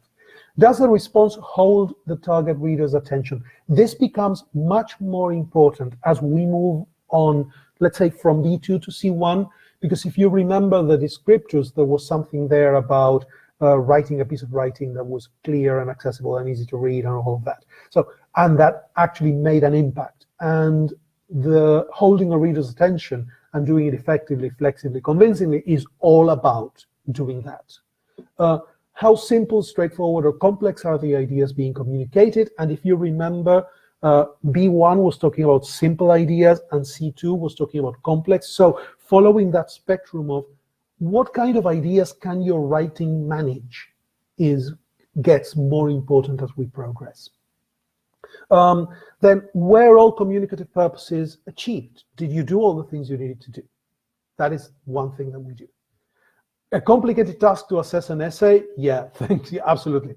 So organization. Moving on into how we rate organization. Is the text connected, generally well-organized, or well-organized whole, or impressively, a well-organized whole or impressively organized? These sound like, how do I know what is what? Well, you need a lot more training, but basically, this is something also that you can use to your own standards. You don't need to do this to Cambridge standards, but you need to be able to tell. And we know when we see it as teachers and as experienced readers, when something feels like a well-organized whole or just 3 paragraphs kind of put together one after the other. We know the difference. So I was telling you before about all of the different cohesive devices, and here is where you see them. So things like linking words, cohesive devices, organizational patterns across the text, which is a more complex area, sort of a more elaborate, sophisticated mechanism, which is the highest order employed. We do not expect things like linking words and or but are going to be okay for someone at A2, maybe B1. Moving into B2, things like cohesive devices that structure the paragraphs are going to, and structure the sentences are going to be required, not just expected, but required.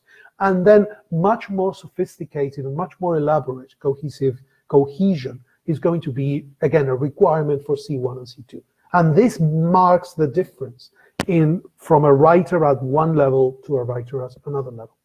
Are the devices used appropriately to generally good effect, with flexibility, with complete flexibility? So are you just throwing in words that your teacher told you to use, or are you actually building a text with them? And then within the parameters of the task, how much variety is there in the use of these devices? If all you have is and or but, and every other sentence is and this, or this, but that, it's not going to be a very nice reading experience. Language-wise, so focus on vocabulary and structure descriptors, the type of vocabulary, the structure, the range and variety, the proportions which are used with control, what degree of control. So are you using things appropriately, or are you using things and sometimes they're right, sometimes they're wrong? Are you consistent? Those are the things that we evaluate. Use the accuracy and error descriptors only as a tiebreaker. That's the other thing. We in Cambridge look at grammar as a kind of, if we are between a band 3 and a band 5, or between a band 1 and a band 3 for this, then we look at the errors and what they've done. So, but it's not our starting point. Then one big element of our descriptors is that whether something impedes communication, whether something gets in the way of that message. So impede communication means getting in the way, that meaning can still be determined, which is another phrase that you see in our descriptors, indicates that some effort is required, but you can still get there. So there is a difference between something that you just cannot make sense of, I don't know what he's trying to say here, and something that actually, I understand what she's trying to tell me. It just needs a little bit of effort on my part to get across. I'm seeing loads of comments on the, but I am beginning to be pressed for time. So with your excuses, I'm going to leave some of these for the Q&A at the end. So, which brings us back to how marking criteria and the way we apply it and means different things at lower level writing and higher level writing. Because at lower level writing, if you look at the writing criteria, it focuses more on the control of the language, and it focuses more on limited freedom, the idea of simple ideas. It is more about knowledge telling. I have an idea, I have something that I want to do in writing, and I am able to tell you that. I'm able to pass it on. Higher level writing has a focus on organization, has a focus on register, because those things are expected to be appropriate and right and functional at those higher levels. And there is an increased freedom. The writer is expected to have less guides and more requirements. So it is not about telling something, it is about transforming. If you remember the essay was telling you, you have 2 ideas, you have to contribute a third. If you look at a writing task for B1, for preliminary, the ones you were discussing in the previous session with Claire, the expectation was that you have an email and that you're able to write a letter complaining about something or asking for something, etc., or writing a story, but your level of freedom is the level of freedom that is expected from the writer is much smaller. So higher level writing is more about knowledge transforming. It is not ABC, put it in writing. It is about express this idea, this concept, this argument. So, oops, sorry about that. So the challenge at the lower level writing is going to be at the language and organization.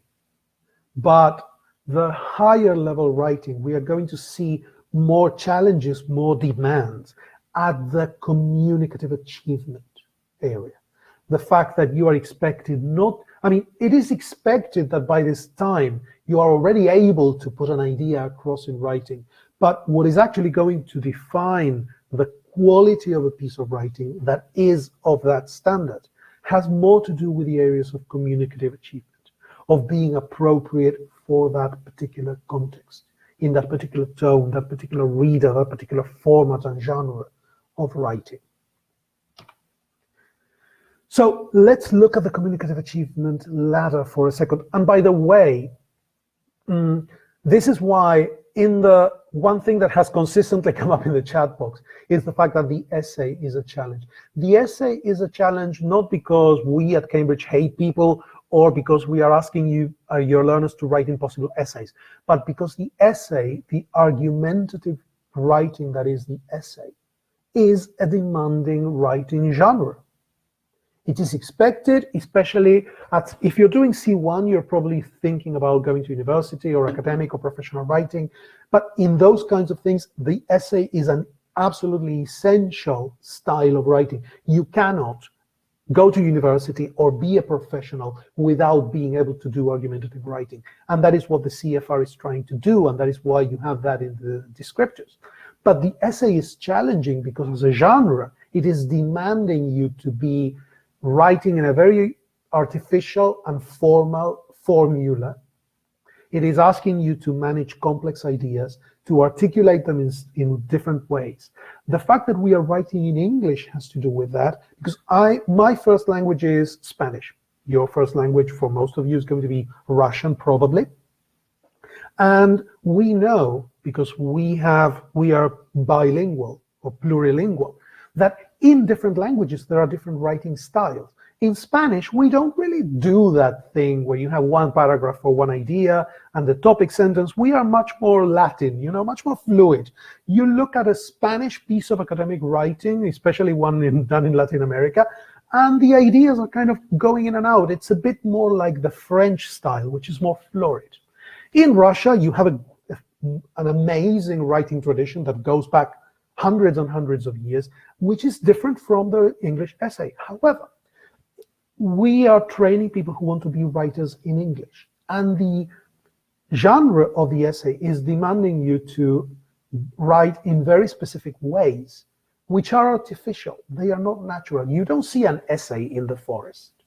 You don't see an essay growing in the fields. So we have to very specifically teach students how to do that very systematically, piece by piece.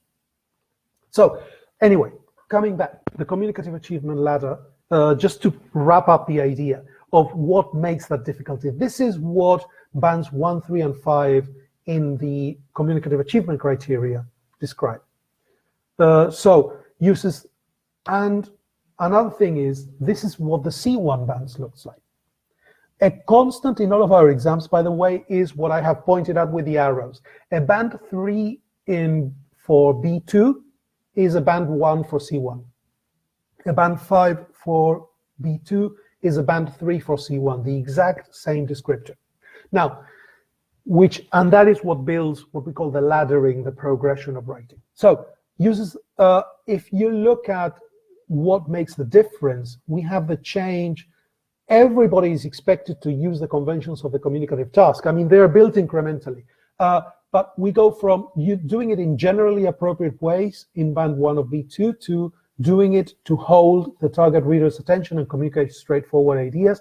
And the band 5 is to hold the target reader's attention, communicative, straightforward and complex ideas as appropriate. So the idea that you are hitting that appropriacy is the definition of a band 5. In C1, that actually describes a band 3, and what is expected of a band 5 is that it uses the conventions with sufficient flexibility to communicate complex ideas in an effective way, not just to be able to do it, but to do it effectively and well. Holding the target reader's attention with ease. The idea that it is such a good, the writing is good enough that you are just doing it and fulfilling all communicative purposes. So this is what tells you the difference from a almost substandard communicative achievement at B1 to an excellent communicative achievement at C1. And when we go into C2, we're going to get a completely new descriptor, which I'm not going to bring up, which is kind of, if you're a gamer, this is what I call the God mode, which is like when you get everything, right? That is C2.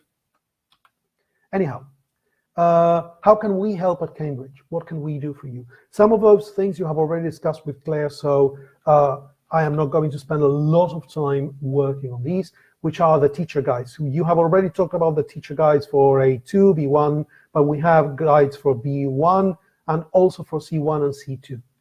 Things that you will find in the teacher guides for writing is a detailed explanation of the Cambridge English Writing Assessment Scale, what I have been talking about for the past few minutes. You're going to find activities that you can bring to the classroom, that you can work on your own. You're going to find top tips for peer assessment, which is super important, how you can help your learners at that level develop their peer assessment. You're going to find examples of sample pieces of writing with very detailed rater notes. These are real, what we call gold standard raters, which are raters with a lot of experience in assessing writing that we know deliver consistently on point, super accurate judgments. So when they say something is a band 3 for this, our Cambridge position is they are the standard. They apply the standard to almost full efficiency, or as good as it can get. So you have different pieces of writing addressing each of the different tasks in the exam, with full comments and annotations about what they got right, what they got wrong, why they are a band 3 or a band 1 or a band 5, and then what their overall score is based on that. And you can use that to standardize yourself. You can use that to discuss with your learners. It is there for you. Enjoy it, use it well. Another tool that you have is Write and Improve. So writeandimprove.com, which you probably know. You can go on the website and see what it is. Write and Improve is basically is going to set, when your learners go there, they're going to be able to choose a level. And they're going to choose probably intermediate or advanced if we're talking about B2 and C1. They're going to get a writing task. They're going to write that task, and then they're going to submit it, and they're going to get feedback on their writing from the artificial intelligence. The way I suggest that you can integrate Write and Improve into your writing, into your development of writing is that you use it for the iterations in the writing cycle.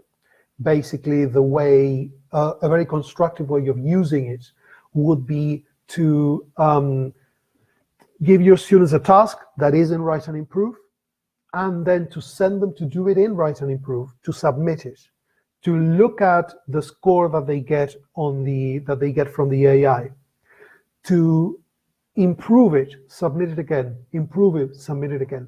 And when they think they have done enough drafts to be as good as they can get on their own, then they hand it in to you.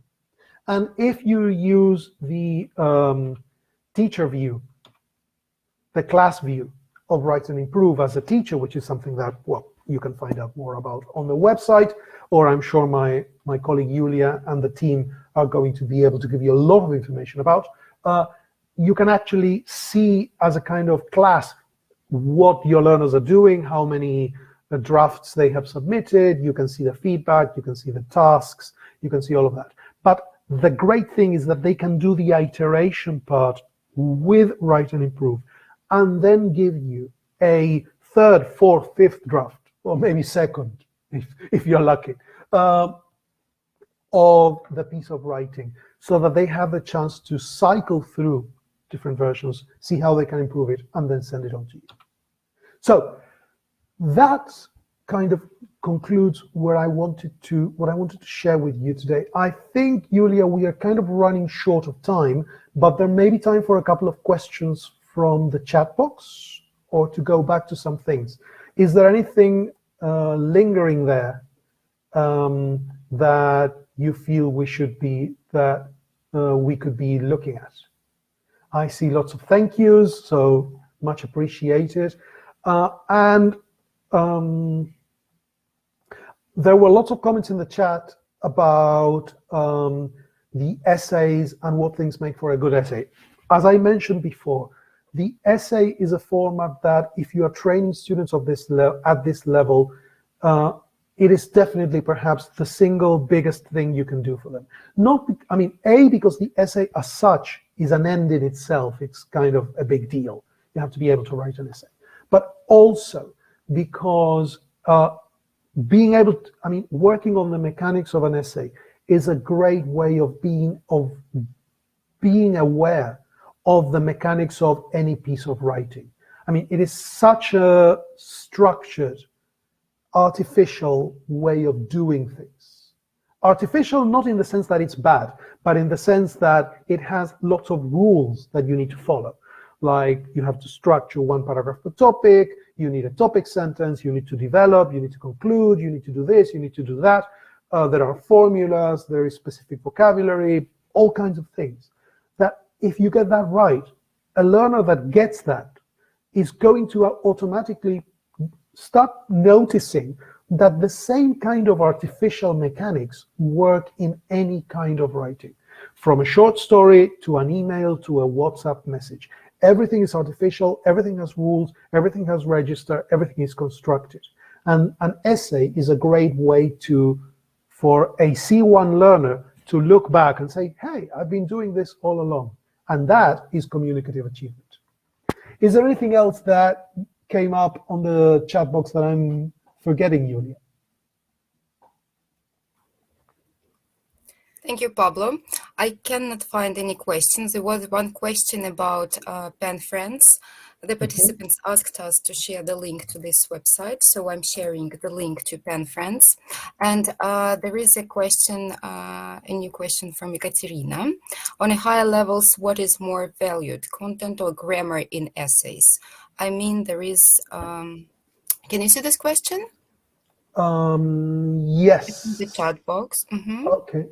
So what is more valued? At the end of the day, content, grammar is one aspect of the language assessment criteria, and content gets its own space. So at the end of the day, content is going to getting content absolutely wrong is probably going to do more to disqualify you than getting grammar wrong. On the other hand, getting grammar wrong to the point that you cannot understand the message is going to destroy all of your attempt, is going to destroy all of the other things. Because at the end of the day, there has to be words that you can make sense of.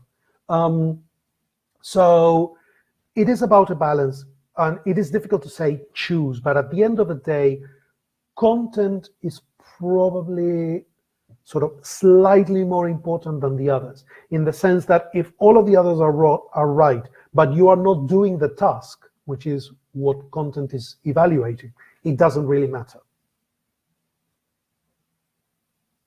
which is what happens in life. I mean, if I have to write an email to, I don't know, if Julia was supposed to send me an email to tell me that I needed to attend the session today, and that this is the link that you need to follow, and this is the time, and thank you for participating in our event.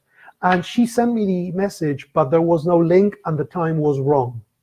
And then but she did it in beautiful English. I'm sorry, Julia, that I'm using you as an example. You're an excellent writer, and you did a very good job of doing these things. But if she sends me the message, but it doesn't mention the event, it doesn't have a link, and it gives me the wrong time, does it matter if her English is beautiful? That's your answer right there.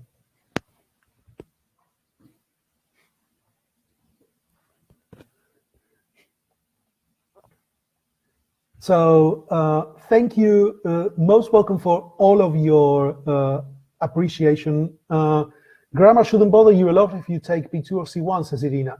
It doesn't mean that you can forget about grammar. It means that do we have a couple of minutes to talk about one of my favorite ideas in the world?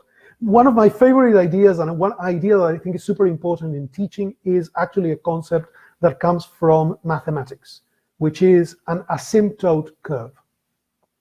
And what is that? An asymptote curve is basically a kind of curve that does this. So when you're trying to reach this level, it's like you're doing this, and then you're going up, up, up, and then it gets gentler and gentler until you're getting closer, but much smaller increments. And that is the way learning of anything works. Think about the progress of an English learner. I know absolutely no English, and I go into my course level 1. I study for 3 months. In 3 months, I am able to tell you my name, I am able to tell you about my family, I am able to tell you about my age, my nationality, some things about what I like. That is amazing. I can suddenly do a lot of things. I study for another year, and I can tell you all the things that I did, and I can tell you more about my house, I can describe it, my neighborhood, I can give you directions, I can understand directions that people give me. I am gaining all of these skills. And then when I move on into my pre-intermediate, intermediate levels, every chunk of learning that I do is giving me a lot of gains. Now, suddenly, I am at the B2 level. I am studying a lot. I am studying really hard. But the things that I am learning are not giving me that much gain in terms of my communicative capabilities. Suddenly, I am putting 3 months of work, but I am not learning how to talk about what I did and what I will do. I already had that years ago. Suddenly, I am learning how to be more subtle. I am learning to use phrasal verbs, more vocabulary, how to write more appropriate things, how to do an essay. But those things are not giving me the kind of, wow, this opened my universe that I got when I was at the beginning. That is the meaning of the asymptote. This impacts student motivation a lot. This is why you see learners, when they kind of hit B2, you see a lot of people dropping out. It's kind of this intermediate zone of death. When adults drop out of English courses, when teenagers say, oh, but I'm not learning anything, teacher. Actually, what you are learning is to become a much more sophisticated user of the language, but it is true. And it is like tennis players. I know no tennis. If I go and take 2 months of tennis lessons, I am going to improve a lot. Roger Federer trains for 12 hours a day, and the improvements that he makes are like super tiny fractions of how he moves his wrist when he's doing a backhand. And that for him is what makes him Roger Federer and what makes him one of the best players in the world. But he's putting a lot of effort and he's not getting as much as I am. Does it mean that Roger Federer sucks and I, who know no tennis, am a genius? No, what it means is that it works differently. When you reach the levels of B2 and C1, one of the biggest challenges for us as teachers is to make learners aware that all of the work that they are putting in is still paying off. It is not paying off in the sense that they were used to. And it is not exactly like Eugenia says, that they have reached a ceiling. It's true. It feels like they have. But that is why we have to give them greater challenges to make them aware that they are making some progress, that they are able to write essays which they were not able to before, that they are able to make a much better impression on the reader, that they can use a lot more vocabulary with a lot more control, that they are able to get to use new kinds of English, more technical English, more elaborate, that they're able to understand literary pieces, that they can participate in online communication very fluidly. So all of those things are going to make them see that they are making progress, and they're going to make all of their effort meaningful. In writing, this is perhaps a little bit easier because we have things like the essay, which they definitely couldn't do before, and now they are a big challenge. But we have to find things like that. And this is a very long answer to the question of why we present challenges like that. And all of the comments in the chat box were very consistent, like C1 writing is difficult, B2 writing is difficult. Well, it is expected to be as difficult as it was when it was B1, just that the challenge got harder. And Irina, you're right, we have to be more inspiring as teachers. We have to find that thing that is going to be meaningful to them and to keep them on the track. And we have to signal that. We have to make their learning very visible. Making learning visible is very important. Making learning visible is, especially at these levels, is what is going to make the difference between being motivated or not. Why am I even bothering if I know English? Well, I have to show you things that you don't know. I have to show you things which are relevant, and I have to try to get you there. Working consistently on writing is an excellent way of doing that.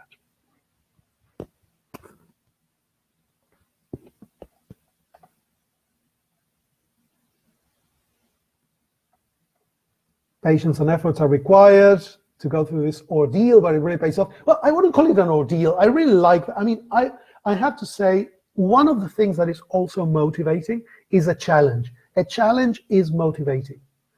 We have a tendency, especially when we think of lower levels or kids, to think that we have to be cheerleaders for our students, that we have to give them happy experiences all the time, and to create a long string of easy successes. That we're all the time saying, yes, good work, well done, easy, easy, easy, you got this right, you got this right, you got. Actually, what is motivating is the difficulty. And if you don't believe me, look at a child who plays computer games. If you have one of your students, or if you have children, or if you have access to people who play video games, have a conversation about video games. Any kind of games, online games, Fortnite, it doesn't really matter what game it is, or sports, but video games are great. Video games, the good video games, when you look at the way gamers describe them, they don't say this game was easy or I could win it. They say this game was really difficult. And one of the things that they're looking for is a difficult game.